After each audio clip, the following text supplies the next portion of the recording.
The year was 2000. The world had just stepped into a new millennium, people were buzzing with Y2K paranoia, and Moby's play topped the UK charts. The industry was already ruled by giants like Electronic Arts and Blizzard, with Sony's PlayStation making waves worldwide. But on the sidelines, a new player was quietly stepping into the arena. Valve, led by Gabe Newell, a former Microsoft developer, inspired by his colleague Michael Abrash, who left to help build Quake. Gabe, he took the same leap of faith. And so, Half-Life exploded in popularity. It wasn't just critically acclaimed, gamers were obsessed. Players weren't just finishing the game, they wanted to live in it. Mods started popping up left and right, letting the community reshape the game in their own image. Among them, Deathmatch Classic, Day of Defeat, Team Fortress Classic, and the one that would change everything, Counter-Strike. But how did a small fan-made mod turn into one of the biggest esports in history? Why did we almost lose CS esports completely? And how did we end up where we are today?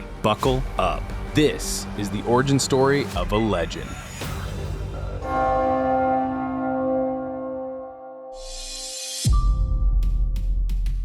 It all started with one guy, Min Lee, aka Gooseman. My name is Min Lee, but most people know me as Gooseman, one of the creators of Counter-Strike. In 1999, Half-Life was at its peak, and Min had a vision to create a tactical team shooter about real-world scenarios, counter-terrorists versus terrorists. So when it came time to make Counter-Strike, I had a lot of experience like playing games, and I knew how games were fun, and I also spent a lot of time practicing how to make games as well. So yeah, I was doing that in my spare time. So that, I think, having that balance of school and also being able to do that in my spare time allowed me to make Counter-Strike easier when it came time to making it. So no aliens, no demons, just tight, strategic gameplay rooted in reality. He was heavily inspired by Rainbow Six, Tom Clancy's iconic title focused on elite tactical units. But as much as he loved the concept, he found the gameplay a bit too slow and complex. So Gooseman set out to create something more dynamic, more accessible, but still deeply tactical. I was playing a lot of Quake, and also I was playing a lot of Rainbow Six. So I liked a lot of the fast-paced, skill-based gameplay of Quake.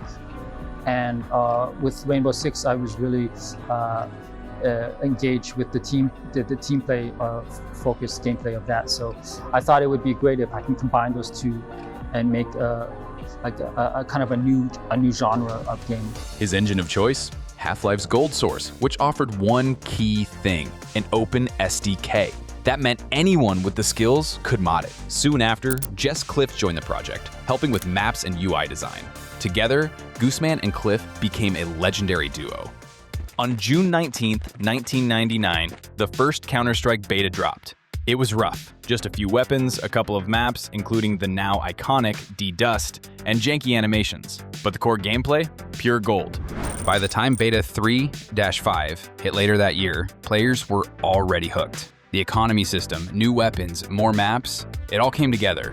What made CS stand out? Adrenaline-fueled matches, realism. Weapons were based on real-life counterparts. Tactical depth, planning mattered as much as aim. True team play, you had to work together. Sure, it had flaws. Team balance was off, maps were basic, and bugs were everywhere. But nothing else felt like it. We just wanted to make something we enjoyed playing. Nobody expected it to blow up like this. Cliff. By Beta 5.0, the CS community had exploded. Servers were packed, and Gooseman and Cliff were overwhelmed. That's when Valve came knocking. Valve came on board around Beta 5. When they came on, that was the point where it really just took off. At first, Min thought they were about to get sued for using the Half-Life engine. Instead, they got hired. Valve acquired CS and brought the creators on board, a groundbreaking move at the time. They contacted me through email, and they just said, "Are you interested in working with us?" And then when I said, yeah, for sure. In 2000, under Valve's wing, CS saw rapid evolution. Beta 6.5, smoother visuals, more maps. Beta 7.1, tactical shield added. Version 1.0, the first official CS release. By now, Counter-Strike was the game in internet cafes. Pro teams were forming, classic maps like Dust 2, Nuke, and Inferno entered the scene. Then came CS 1.6 in 2003, a name that still sends chills down the spines of OG players. This was it, the esports version. CS 1.6 wasn't just a game, it was an institution. Weapon balancing? Nailed. Legendary maps? Polished. VAC. introduced. Server browsing through Steam? Easy. Easy. Community? Unstoppable. It became the competitive standard. With massive events like WCG, ESWC, and CPL, and teams like SK Gaming, Fnatic, NIP, and Ukraine's Pro 100 laying the groundwork for Na'Vi, CS 1.6 was king. Names like Forrest, GetRight, Markloff, Edward, Zeus, and Karn became immortal. We spent years polishing every aspect of CS 1.6. It hit the sweet spot between being beginner-friendly and endlessly deep. Valve developer. Counter-Strike Neo, 2005. A Japan-only arcade version with anime aesthetics, simplified gameplay, and no terrorism themes, developed by Namco. It was something else. Condition Zero, 2004.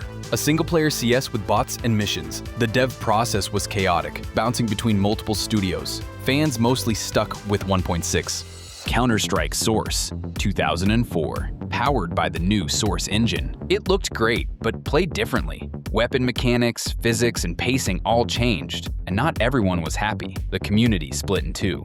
Source looked amazing, but lost the sharp gameplay that made 1.6 iconic. CS Online, 2008. A free-to-play version for Asia, packed with anime skins, zombie modes, and unique weapons. Massive in Korea and China, but never officially released in the West. 2009-2011. During this time, CS 1.6 was still going strong, but cracks were showing. Other shooters were gaining traction, and Valve shifted focus to Steam, Portal, and Left 4 Dead. But behind the scenes, something big was coming. Valve began dissecting what made CS work. They studied pro player feedback, match data, and community input. The goal? Unite the 1.6 and Source scenes with a new version that would change everything. Meanwhile, the competitive scene survived thanks to community support and passionate figures like Arbalest, who ran the Arbalest Cup and funded up-and-coming teams, including the early Na'Vi roster. And that's where we leave off. For now, we've traced CS from a passion project to a global phenomenon. But the story doesn't end here. Next time, we dive into CSGO, the rise of majors, and how it all led us to today's CS2 era. Which version of CS did you start with? And do you think CS2 can ever match the legacy of 1.6? Let us know in the comments. And hey, hit that like button, subscribe, and help us become #1 esports channel. Good game, and see you in the next episode.